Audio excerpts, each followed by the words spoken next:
Good morning, Unity of San Marcos. My name is Rick Busby. I'm a licensed Unity teacher. Occasional speaker here at Unity of San Marcos, substituting today for Reverend Paula Skiles. We're here with my good friend David Rosenblatt, who's providing the music here with us this morning. And we're going to be talking about one love today and what that idea sort of embodies and what we're aspiring to here. So I want to thank you for joining us. If you're seeing this later on today or whenever down the line, thank you for checking out Unity of San Marcos. And you can find us, is it unityofsanmarcos.org or .com? UnityChurchofSanMarcos.org. UnityChurchofSanMarcos.org. So good morning, everyone. Good morning. So thank you so once again to David Rosenblatt for that wonderful, wonderful version of I Can See Clearly Now. It's wonderful, David. Thank you so much. Today's topic, as I mentioned a moment ago, is one love. We're going to be talking about one love and kind of report on myself and how I'm doing, with holding that intention of allowing more and more love to express through me more of the time into the world and relationships, people I connect with, and so forth. It's occurred to me just in the last month, just kind of ask the question, hey, what's happened in the last month since I've seen you guys, right? It seems like the world is moving at a very, very fast pace. There's been a lot of relevant news and everything out there in the world. And it's a challenge to anyone's peace, to how can I be in the world and still keep an open heart, still keep love expressing through me in spite of what my own personal fears may be, whatever the case, whatever might limit my expression. And it's a question that it's always kind of banging around in my own consciousness and my personal relationships. Presently at this point in my life, I'm blessed with a lot of rich friendships, but pretty much the friendships that I experience on a daily basis are not the friendships I started out with necessarily, that go way back in my life. I still have plenty of those relationships, but the ones that are, you're literally interactive with on a day in, day out basis, and it's a range of people.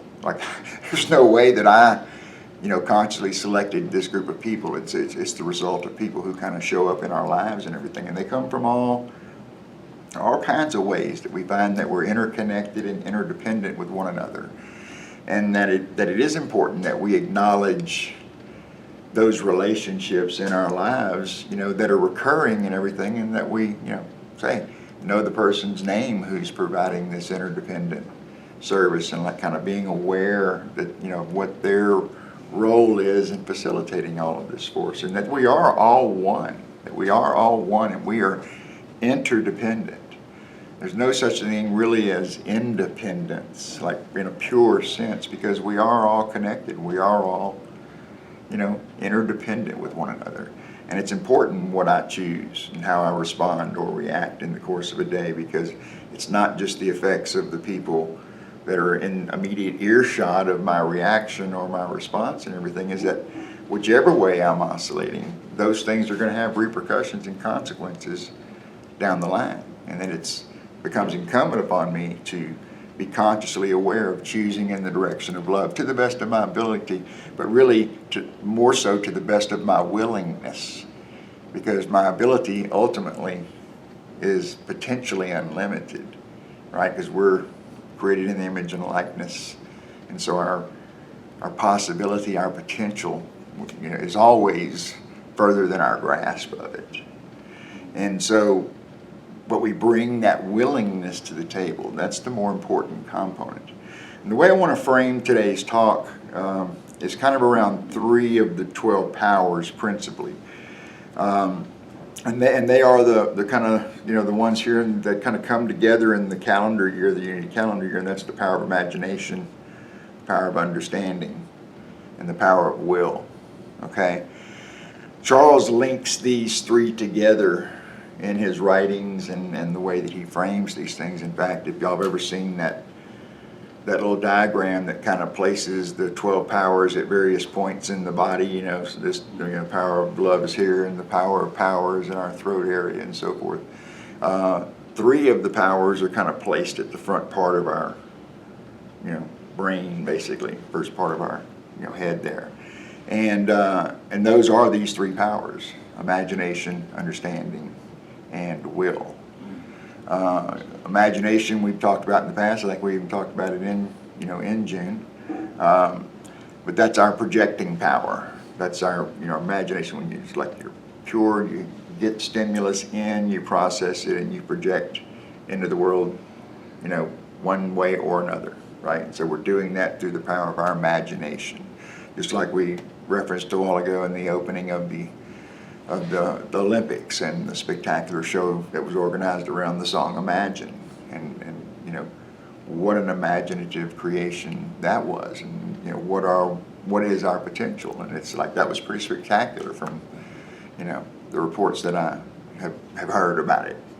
And it's like that's a work of imagination, right? So, but it's also bringing form and content into to where we can see it, touch it, let it inspire us, and be inspired by it.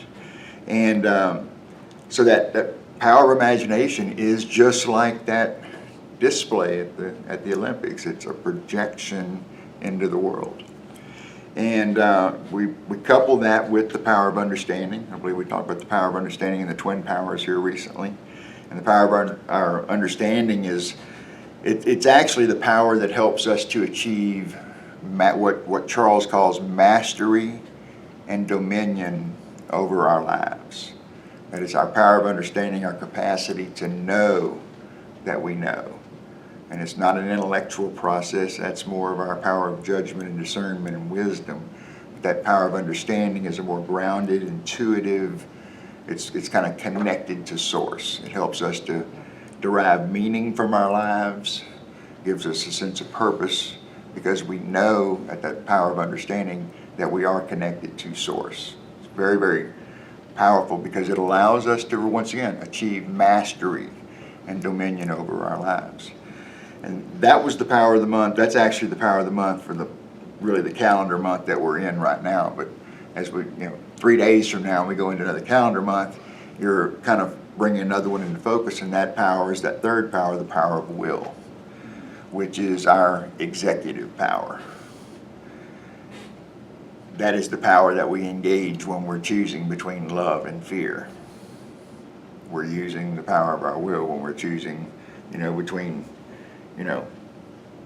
coffee with cream or iced tea, we're using the power of our will. It's literally engaged in pretty much everything we do from the time our eyes open in the morning, that the power of will is engaged. The decision to get out of bed, whether to make my bed before I get my day started, what to do, should I take the dog for a walk now or later, like all those decisions, and the power of will is engaged all day long. It's engaged in our interactions with people, if we're teachers, if we're service people, if we're running a company, if we're creative artists, whatever it is, we're making decisions all day long. And in the Course in Miracles framework, A Course in Miracles would frame it as that activity is us choosing between love and fear, just as energies, polarities. We're choosing between love and fear. And when we choose from love, we're choosing from a consciousness of not only our potential power, but also a conscious awareness that we are connected to a source that's greater than our being. You can't really express and be love unless you have come to that understanding that the love is not something you're creating. The love is something you're allowing to express through you. The love already exists in abundance. There's not a shortage of love, energetically speaking, in potential. It needs more of us to be willing to truly do our best to allow that love to express through us, and it will challenge us. It will challenge us. It will challenge our routines, our habits, our ways of thinking and responding to things, but it's in those challenges, those things that might challenge us. It's like if we look at it from the Eastern point of view, that challenge, that crisis is also an opportunity. They use the same Chinese character for crisis and opportunity. And that if we turn our attention, if we're willing to turn our attention to that other possibility, if we're willing to say, maybe love could be present. Oh, I'm sorry. Sorry. I'm sorry. Sorry, I've just been talking the whole time. I could hear you fine. Yeah. I guess that's not what's picking up the camera there. Okay, good. And so as we're moving into that space, and that it's really kind of a place where we just take ownership of our lives, like we become willing to take ownership of our lives, and we stand in that space, and we know that we're not alone in that we're choosing, because we're consciously choosing to connect with Source. And in Unity teachings, of course, Unity's fourth principle is where we practice that connection by taking time, in the silence and connecting with that indwelling truth that's still very present, very still. It's never changed, no matter what's been going on out here. But when we withdraw our attention from being in the world and attached to the world, and we come back to Source, we have that opportunity to connect with that truth, that underlying truth, that we're created in the image and likeness. We're created as love. That is our true nature. And that if I connect with that, I don't have to know how to love. I don't need to know who I should love. All I have to do is be willing to allow love to express through me, to try and break down my own resistances, to let it go wherever love wants to go. To really hold the best intentions for every single person that you interact with, especially those people that you might interact with on a recurring basis, in your life. And I'm not just talking about family, immediate family, but it might extend to people that we know from work, people that we encounter in our routines and things like that, is that we are all interdependent. And the way that I can practice one love is to be conscious of those connections, to be appreciative of those connections, to affirm those connections when they're in your life. And every time I do that, every time you do that, we are practicing this idea of one love, that we're seeing one another, that we have to heal whatever is going on right now. Trust me, there's not a bill they can write or a person that can be elected that can, from the top down, solve what needs to be healed, heal what needs to be healed. We have to take on our own healing. And we have to be that, we have to bring that into our other interpersonal relationships.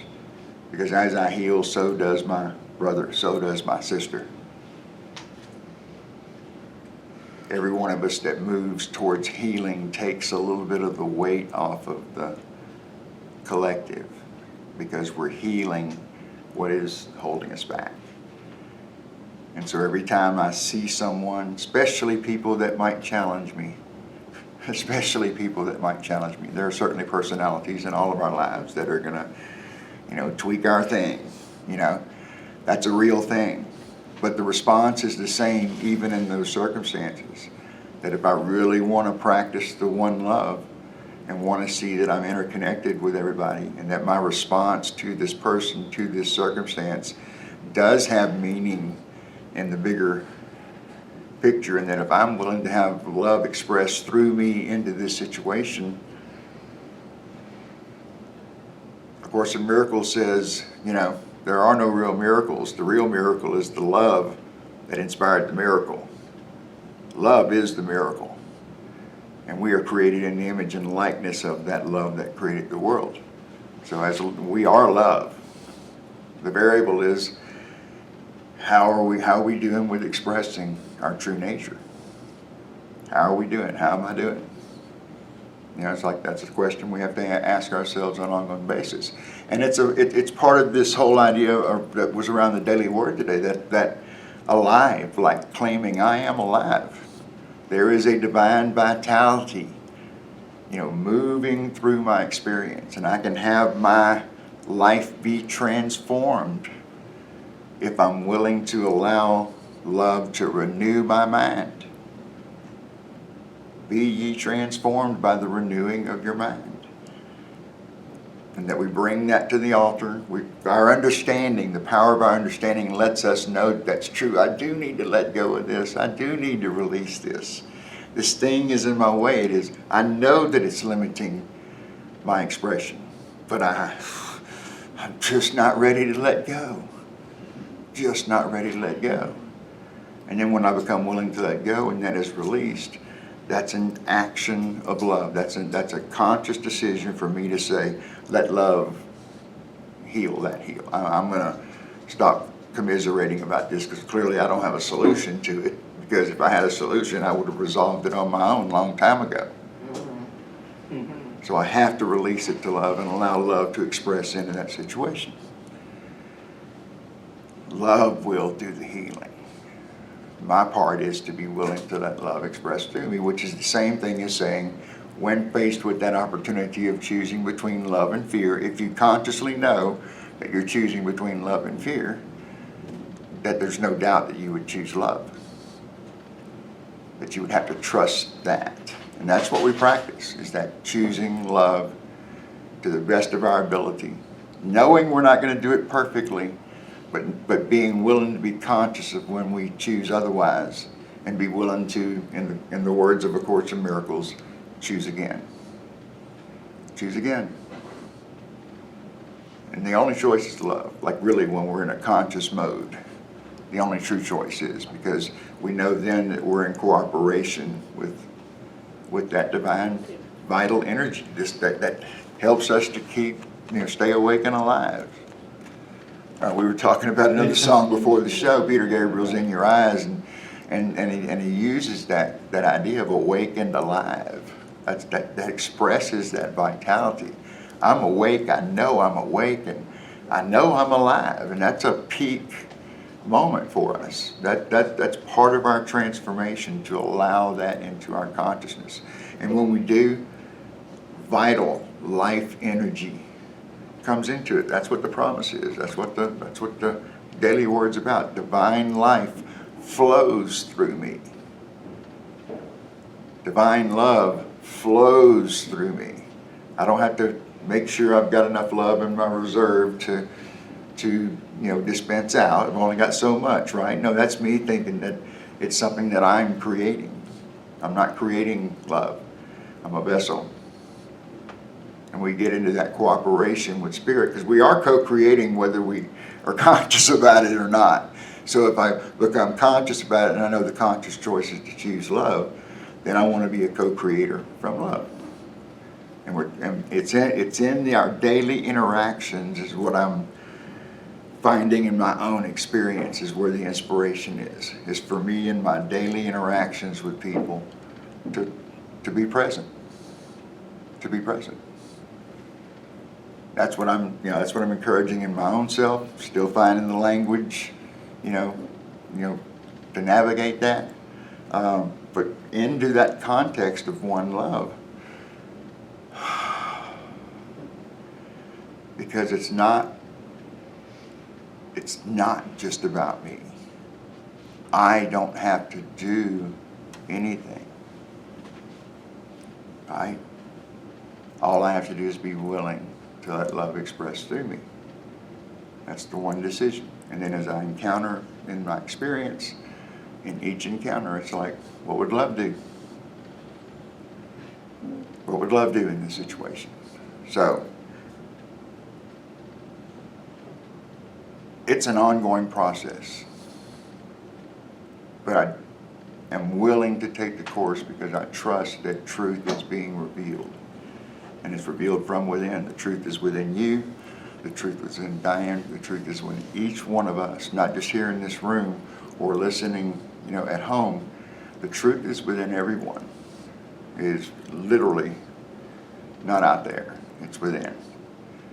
And our work is to put ourselves in a position to connect and communicate with that and let that be the lead, so to speak, in how we move through our experience.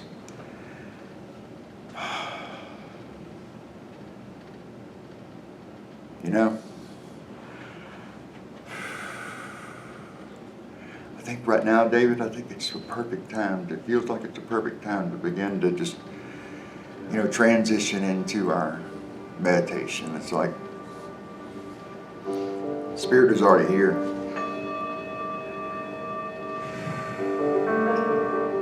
encourage each one of you to just settle in for just a few minutes. My friend David's going to play some music and get us into that space. We already know that we're in the midst of the one power, the one presence.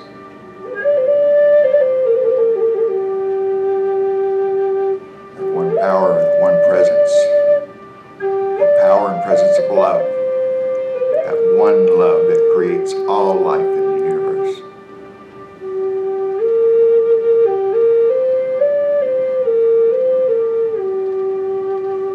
In that one love we are created.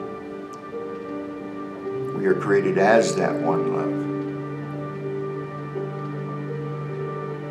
It is our natural inheritance to express that one love through our being.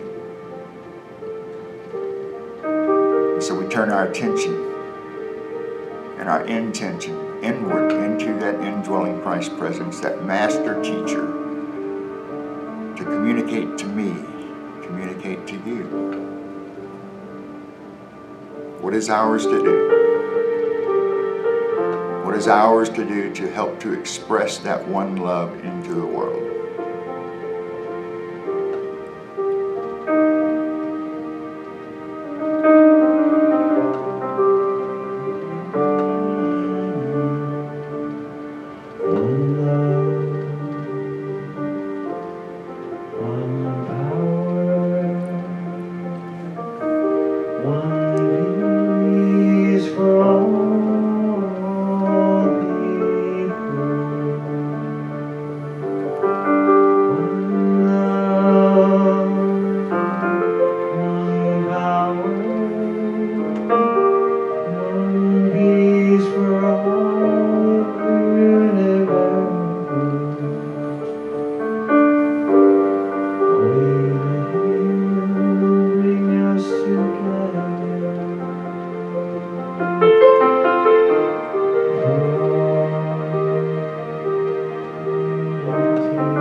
Spirit. Thank you for that one love. Thank you for the power of that one truth. That truth down at the source of my divine being, my divine identity as a co-creator of God's love. We connect with that indwelling Christ presence, and we are thankful and grateful for that connection, for that willingness to communicate, for that strength and patience, for the love, for the one love. For that one love, we are ever so grateful. We commit ourselves to be willing vessels of the expression of that one love into our lives. And we know that peace and joy, compassion and empathy, generosity are the results of that choice. And so we say yes, yes, yes. And we also say thank you, thank you, thank you. We pray all of this and more in the name of the indwelling Christ presence. And so it is, and so we allow it to be. Amen.